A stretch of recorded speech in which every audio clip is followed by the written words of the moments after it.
Look at that. Parang meron ditong energy 'no, na itong lubid na ito 'no, this is, communication, yang sword na yan, yang sword na yan na hawak na yan 'no, communication. And this lubid right in here ay symbol ng nasabi na salita or nabitiwan na mga words, yan 'no, like tapos na, nasabi na gano'n 'no. So, this is something here na someone ay gusto itong itama, i-correct 'no, or parang gusto niyang burahin, pero hindi yun magiging madali kasi nasabi na. Nasabi na, narinig na, dumaan na sa tenga, 'di ba? So, parang meron siya ditong gustong itama, i-correct 'no, okey. So, hindi mo naman puwede sabihin, "Ay, hindi ko sinabi yun." 'Yan 'no. Ang puwedeng gawin dun 'no is i-rephrase, ibahin 'no, gano'n. I-rephrase. Maybe someone here 'no wants to rephrase yung nasabi niya sa'yo or may nasabi ba, mga gano'n. Bahala kayo diyan. Basta yun. So let us see who is this energy here. Just take only what resonates. Thank you so much because you're here na naman. Even it's Holy Week. Miss yan, nagninilay-nilay ba tayo pag nasa channel? Actually, hindi. Kasi nagchitsismisan lang naman tayo. Pagtapos niyong manood, yun, magnilay-nilay kayo. Yan, yun ang pwede niyong gawin.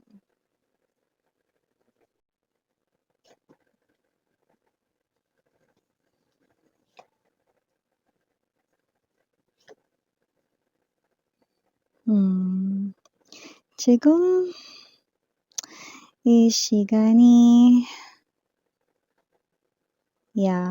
tingin ko sa mga oras na ito, mataas ang pagpapanik sa energy ng person na ito.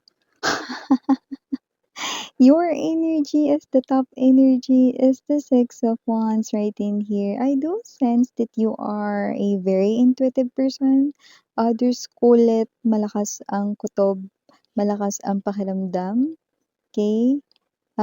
Mataas ang tsansa na ikaw, mahal, ay someone 'no, na yung kutob mo ay laging tama 'no. Okay, kinakabahan itong person na 'to sa'yo. Because you can read the room, okay? Actually, you can read him or her 'no, kinakabahan na siya rito.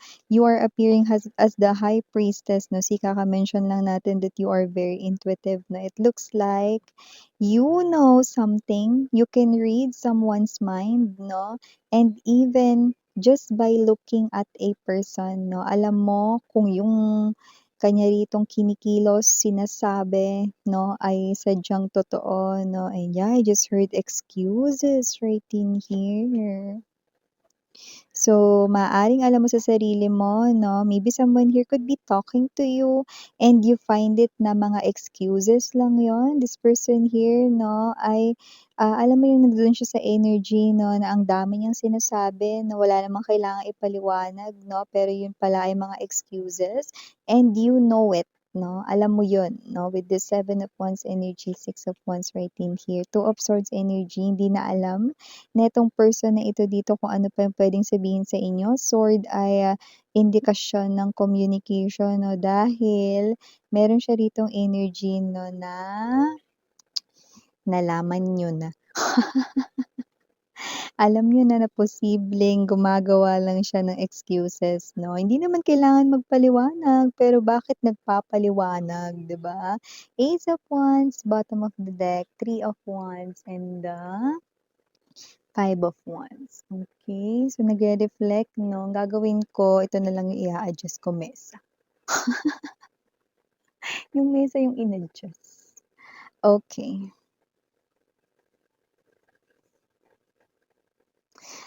So, sa nakikita ko rito, someone here ay parang nandodoon sa need na kailangan niya ritong magpaliwanag 'no. Alam mo kapagka ang isang tao ng mga babes 'no, ay ang daming sinasabi pero you're not demanding or you're not saying anything. Okay, pero may na-trigger sa kanya deep down inside, ibig sabihin nahuli mo siya, nabasa mo siya 'no, nakita mo na siya ay meron ditong parang, sinasabing mali 'no or meron ditong parang pinagtatakpan. I don't know what that specific thing is, okey? Hindi tayo rito magfo-focus sa third party ito or ito ay love reading or whatever 'no, pero meron ditong energy ng isang person 'no na nagpa-panic na po ngayon sa mga oras na ito. Dahil mukhang nalaman mo ang laman ng kanyang isip 'no at walang takas dito 'no. Kaya siya rito 'no, ang dami niya ngayong sinasabi 'no. So, if you're gonna take a look at this person's especially the social media platforms, puwedeng Facebook 'yan, Instagram 'no, dun siya sa mga captions at status key nagre-react 'no. So, hindi naman dapat mag-react pero nagre-react siya rito. Ay go! Kaya kung sino man 'tong energy na 'to, nadali mo kasi, nalaman mo, nabasa mo siya rito, 101% tama ka. Ba't kaya hindi ka muna tumao dito sa channel ko 'no, para makapagpahinga ako. Tama ka 'no, mataas at malakas ang kutob mo, alam mo ang laman ng isip ng taong ito, alam mo rin kung kailan siya rito gumagawa lang ng excuses 'no, yeah, I just heard 'no, yegi 'no. So, parang stories 'no, gumagawa lang, nagtatahi lang ng stories 'no, excuses lang pala yun. So, nakita natin dito 'no, na alam mo yung truth and parang ikaw ito 'no, na nagsalita ka lang once 'no, pero tinamaan na siya agad. Seven of Wands, energy. Mamaya bibigyan ko kayo ng scenarios na nakikita ko dito, pero yun yung nakita natin dito na para ah, sa kalahatan na mensahe. So, bago natin pag-usapan ito more, let me just greet everybody first. Hi and hello there everyone. Today is Black Saturday. So, yeah.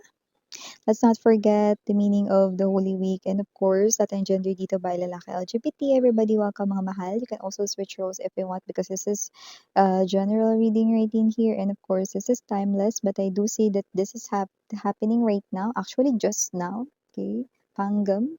So whatever the case may be, I do see that whoever these energies are, they are now panicking. They are now in this type of energy. Ano, patay, lagot, ano kaya yung pwede ko sabihin dito? Paano niya kaya nalaman yun yan?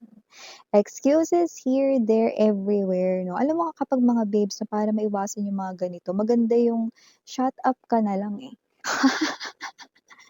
Kasi kung nag-shut up siya, hindi siya nag-comment or hindi siya rito nagbigay ng kanya ritong opinyon, no?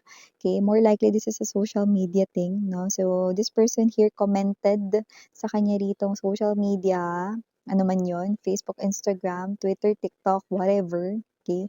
Twitter now is X, right? So, yan. So, kahit na naman yung social media na yan, nag-react siya, okay, kasi tinamaan siya, okay.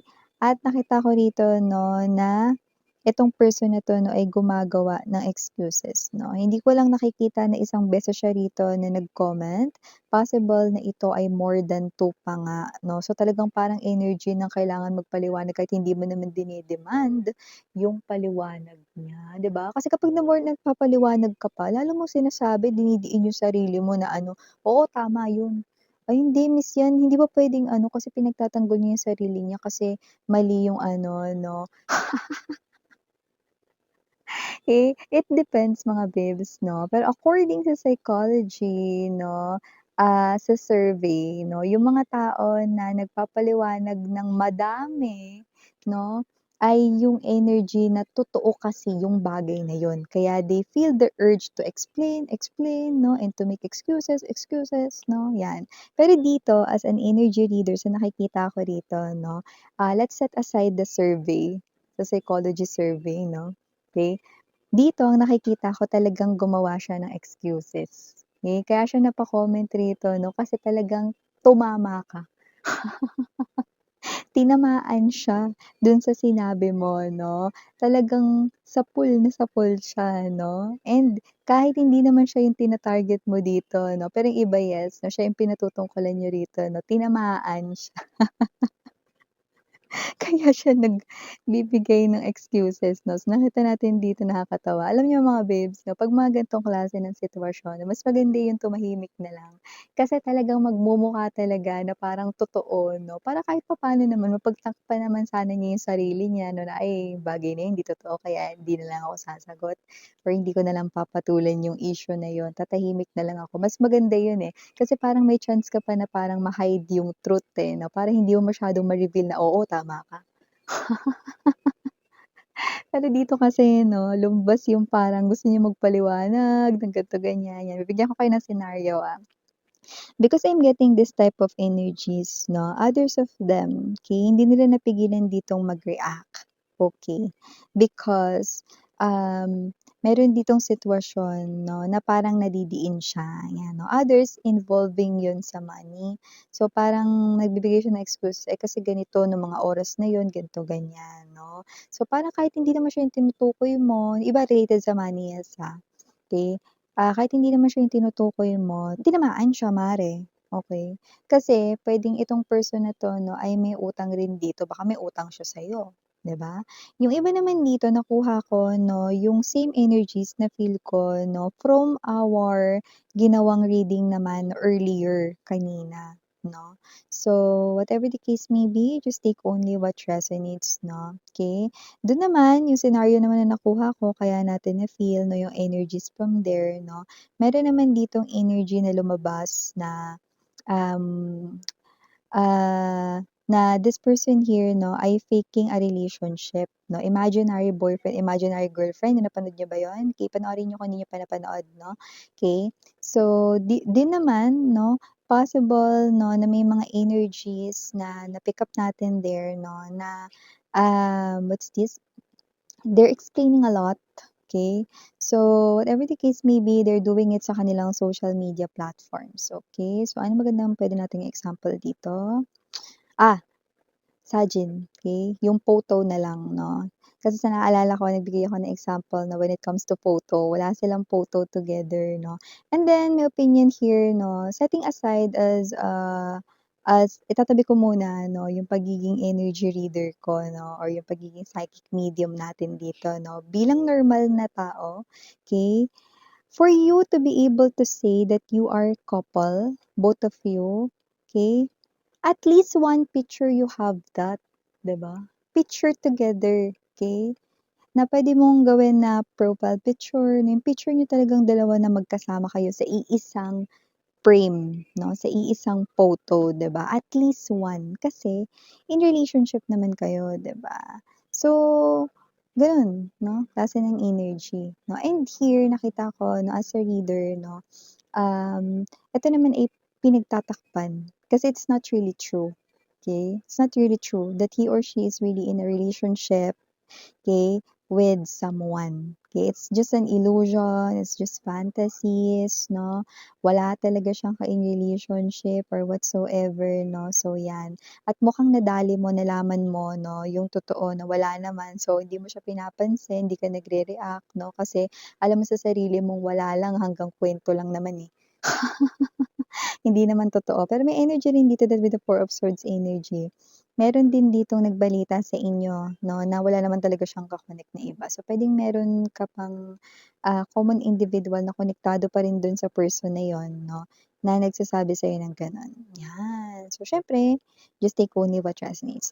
Yung iba namang senaryo dito 'no, nakita ko dito that this person right in here 'no, ay someone na ayaw niya rito 'no, na magmukha siyang masama lang doon sa sitwasyon 'no. That's why this person tends to react in a negative way 'no. So, puwedeng ito naman ay may related naman sa pag-aaway 'no, or whatever na but you know the truth. Maybe you are there as well nung nangyari yun or whatsoever 'no, kaya alam mo na siya ay gumagawa lang ng excuses 'no. So, you can take a look at those three scenarios 'no, na specific nating nakuha 'no. Pero kagaya ng sinabi ko, it's something here broad 'no, malawak ito. So, depende ito kung anong senaryo nagfo-fall yung ka-connect ninyo. But dito nagpa-panic siya ngayon kasi whatever that is kaya siya napa-react sa sinabi mo kahit hindi mo directly sinabi sa kanya dahil sa pool tinamaan siya.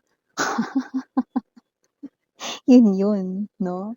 Nadali mo, in other words, 'no, yung katotohanan, yung truth, 'no? Mantakin mo isa lang yung sinabi mo, hindi mo pa sinabing diretsa na siya yung tinutukoy mo, pero nag-react siya. Ibig sabihin, tinamaan siya sa pool, 'di ba? So, kita ko dito that this person here is making excuses, nagpa-panic, 'no? Di alam ano yung mga next words na sasabihin. Okay, how to communicate 'no, or paano ka pa dito harapin kung alam mo naman yung truth, 'yan nakikita ko dito. So, parang nadali pa siya rito sa sarili niyang bibig, 'di ba? Sana hindi na lang pala siya nag-react. Parang pinagsisihan niya pa. So, bottom of the deck, we have the Five of Wands energy, Three of Wands, and this Ace of Wands energy. So, nakikita ko rito, very confusing pa rin 'no, in the future 'no, pero nakikita ko conflicting yung energy 'no. Very, what's this, may mind battle 'no, meron ditong energy na maguguluhan pa siya rito. Actually, hindi sa mga darating lang na araw 'no, kada oras kamo ngayong araw na 'to naguguluhan na siya. At magpapatuloy pa yun kasi parang hindi niya alam dito 'no, parang ang hirap na kaya mong ma-read siya, ang hirap na kaya mo na malaman yung iniisip niya, okey? Maybe because, yung iba kasi sa inyo 'no, kilala mo na kasi itong person na 'to, that's why you know na ito yung ugali niya. That's why you know na ganito siya kapagka may mga ganitong klase ng situations, okey? So, may mga gano'ng klase ng energy at magpapatuloy pa 'to. Sa mga darating na araw, oo. Pero ngayong araw, it's a torture of the mind. Kasi palagi niyang iisipin at iisipin rito, 'no, yung sitwasyon, 'no. So, nakikita ko rito, ikaw naman relax ka lang with the Ace of Wands energy, 'no. Hindi ka naman bothered dito, 'no, pero itong person na 'to, very bothered siya sa'yo. Ang ganda kasi ang nakikita ko rito sa'yo, parang meron ka ditong pinaghahandaan na maganda at malaki na opportunity rito sa iyong career or job. Hindi ko alam may mga magcha-change career ba dito or job, pero nakikita natin dito na may magandang, pinaghahandaan ka dito. May kinalaman po sa propesyon niyo, occupation, career, or ano, negosyo, baka entrepreneur ka or business owner, puwede rin pong both, 'yan. See, walang kinalaman dito sa kanya, 'di ba? So, initials, we have here M, C, MC, baka MC mga babes, 'no? So, we also have here C, andito rin ang E, we also have O, ay andito rin ang D, D as in dog, okay? We also have here letter victory, V, para sa ating last capital letters. For small letters naman, we have T, P, R. E, for E, maaaring more than 2. So, we also have here O, U, R, and last but not the least, I. So, ito yung mga messages right here for you guys. Again, I'm Yuriana on me, Sarang Love and Light.